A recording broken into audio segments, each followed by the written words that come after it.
Hello everybody, welcome to another video here on CM42 TV, and we're here to talk about something that is kind of not very nice, I suppose, and it's kind of tragic and a little bit shocking, which is, I mean, rare for the channel. I was about to film a video, I was about to film a reaction video to some music, like I've been doing recently that have been going pretty well, so I was going to, film a couple of them to put out over the next couple of days or whatever. So I opened up my phone, checked Twitter or whatever while I was setting up, set the light up and stuff, and read a pretty horrible tweet talking about the death of Lionheart, which you can see from the title. I'm sure you've heard if you're a wrestling fan or whatever. So let's read the tweet ICW put out. "We are heartbroken to learn of the tragic death of ICW World Heavyweight Champion Adrian Lionheart McCallum. Adrian was a mainstay of ICW and British professional wrestling. Most importantly, he was our friend. His passing leaves a huge hole in the lives of those who knew him." So, I guess that's the story of tonight. Lionheart, the current ICW World Champion, has passed away, and it's just, I'm fucking stunned.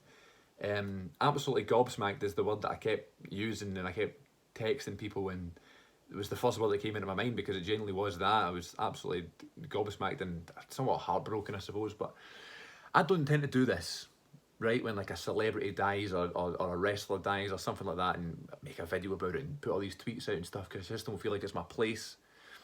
I don't know the person, I don't know the family, I suppose it's different if the certain person has like affected your life and it like touched you in a way that, it really means a lot to you, and you kind of want to tribute them, and you kind of want to say a few words, and that's obviously perfectly acceptable. But I don't really want to dip into that, and I never really done that. But this one is a little bit different because I knew Lionheart, I knew Adrian, not well or anything. We weren't like pals or whatever, but like he knew who I was, and I obviously was a massive fan. And I feel as if I think the reason I'm doing this right now and I'm filming this is just because I don't really know how to process my thoughts on this, so I thought maybe if I record it and I film it, and maybe I can say a few nice words about him and show tribute to him and his life and his career and stuff. So I was absolutely shocked. I had to sit down. I was standing up at the time. I had to sit down. I was fucking weird, man. So, listen. He's an absolute, as it says in the tweet, a mainstay of British wrestling for, God, about 15 years or something. Ever since I was a wee guy going to shows. Now, obviously, I live in Glasgow, I'm Scottish and stuff, so when I want to go see wrestling live and stuff, a lot of the time you go to an independent show, whether it be ICW or PBW, BCW, all these shows that are local to me. We went to a BCW show in 2008, September of 2008, and so the people I was with know Wolfgang, so we were there to see Wolfgang. And Wolfgang was the world champion at the time. He retained his world title on that show. It was a big celebration. Then Lionheart on that show won a Money in the Bank ladder match, and Lionheart cashed in that night on Wolfgang. So we were all upset at the fact that Wolfgang lost the title to Lionheart and stuff. And after the show, they were about taking pictures with folk and stuff, and Lionheart came out with the title. And it's just, seeing his family and his friends and stuff. It's a pretty big show because around that time, British wrestling was kind of on its way out, but it was still kind of big.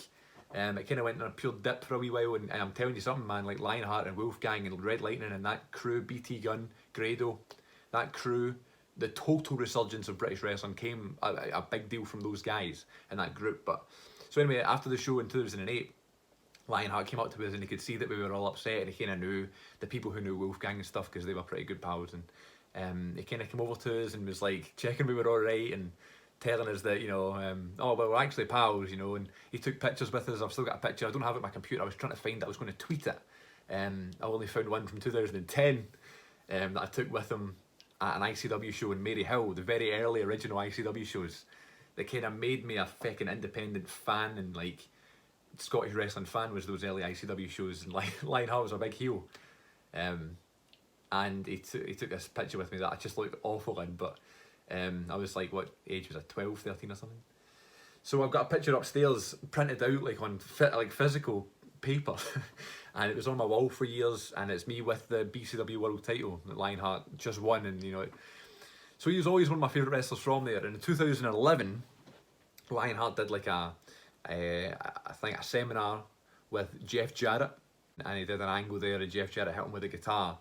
and Lionheart wrestled for TNA at the Braehead Arena. And Lionheart was on that show with Jeff Jarrett, and Greg Hemphill, Scottish TV legend from Still Game and Chewing the Fat, was the special guest referee.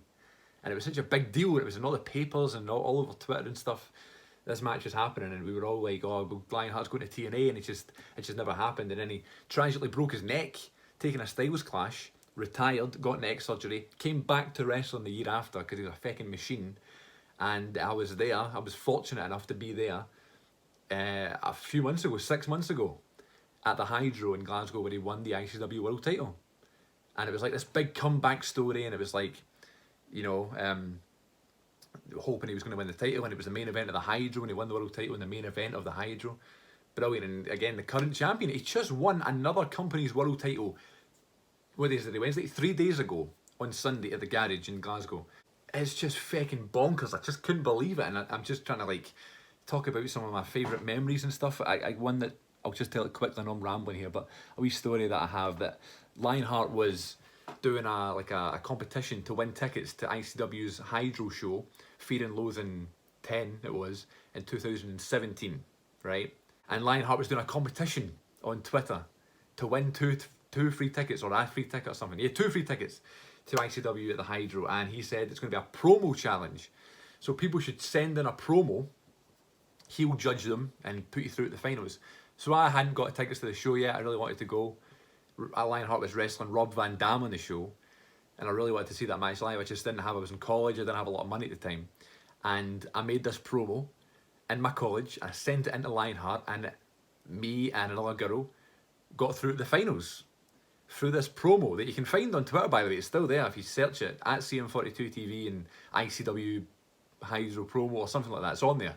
I was pretty happy with it. I was like, it was good promo and stuff. I sent it in, Lionheart loved it.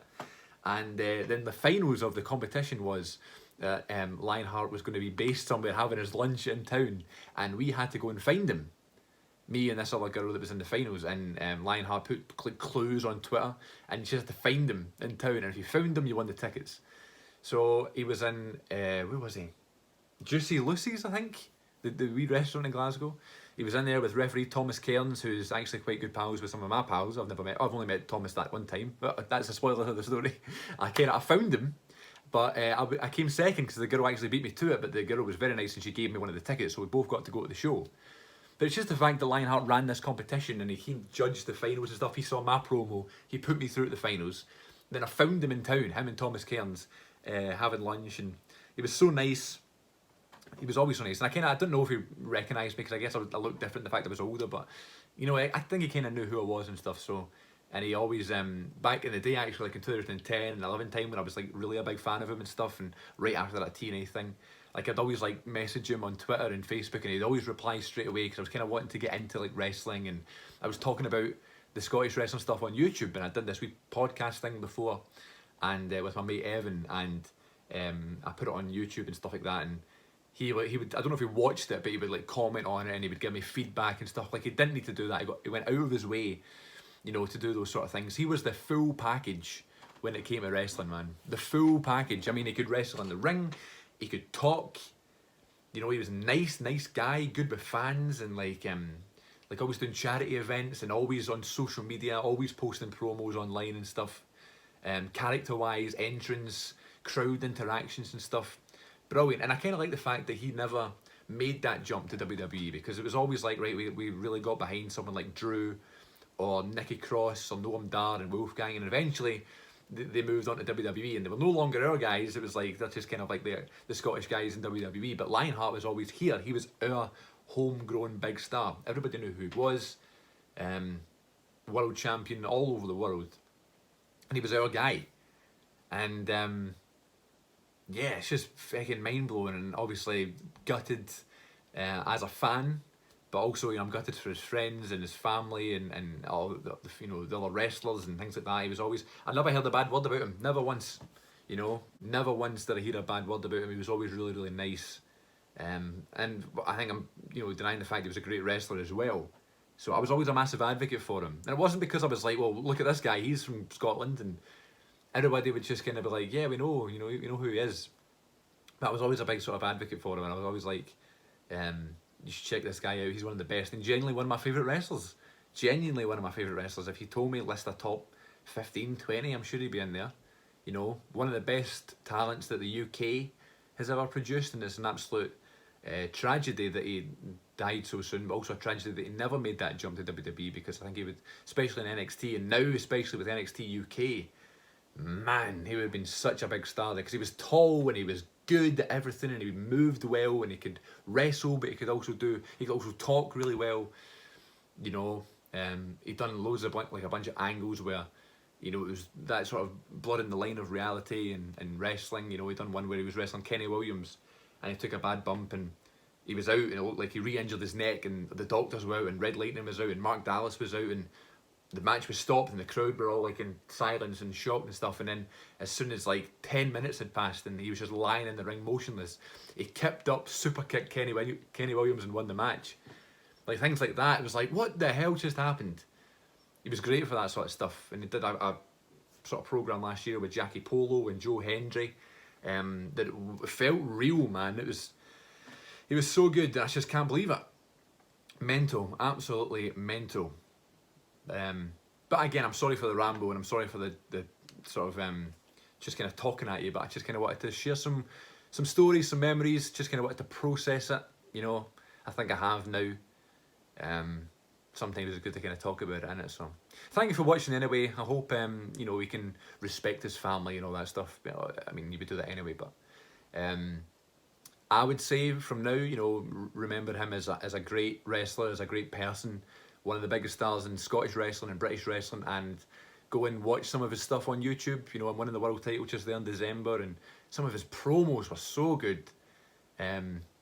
And he's like he's the top star in ICW, and it's one of the people who I knew the best. Like I spoke to him loads of times, as I said, and I met him a bunch of times and stuff, and he knew about my videos, my podcast, and he took the time to fucking comment on them and give me feedback.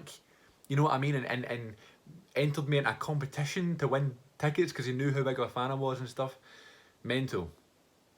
This is just I'm stunned. I'm gobsmacked. There it is again. But yeah, let's celebrate his career and his life, and yeah, that'll do it for just now. Thank you very much for watching.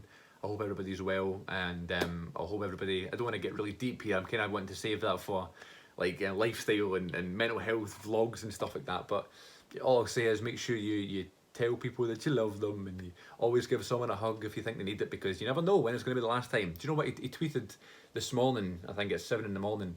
A quote from Afterlife, the new Ricky Gervais show. One day you'll take your final breath or something. You'll eat your last meal and all this stuff. And you know, he'd tweet these inspirational quotes all the time. So you just read it and you go, all right, okay, you just kind of move on. But like, obviously there's no details about his passing yet out, like why it happened and stuff. So that's going to be very interesting. I hope it's nothing like, I don't know. But yeah, until next time, folks, thank you very much for watching. Take care of yourselves. Love each other, love yourselves, and love everybody around you, because these things happen. Life can be cruel sometimes. Pretty shocking. Thanks for watching. Until next time. Cheers.